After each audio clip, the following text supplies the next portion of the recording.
Hello नमस्ते अनि welcome अनि स्वागत छ है हजुरहरू सबलाई मेरो सानो मिनी ब्लगमा। र आज चाहिँ हेर्नुहोस् न, म घरमा क्याम्पमै बसिरहेको छु होइन। गाडी पनि त्यहाँ छ र यसरी नै बसिरहेको छु।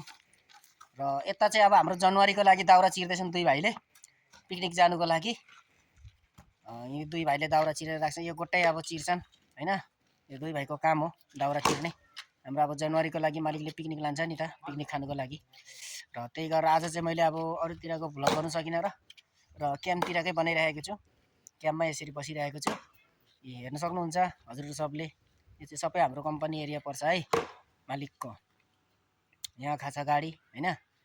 र यसरी नै बसिरहेको छु। के गर्नु त, टाइम पास हुँदैन होइन। यसो क्याम्पमा बस्दाखेरि पनि यसो हल्का अब यत्तिकै एउटा सानो भिडियो गर्दै बसिरहेको छु। र मेरो पुरानो गाडी पनि यहाँ छ है। यो गाडी पनि बसिरहेको छ, अहिले सिजन छैन नि त, त्यसले गर्दा बसिरहेको छ। र यो गाडी पनि 1 वर्ष जस्तो मजाले चलाइयो र अहिले चाहिँ बसेको छ। अब सिजनबाट फेरि चालु हुन्छ यो गाडी पनि। र अहिले चाहिँ फिलहाल बसिरहेको छ यो हो।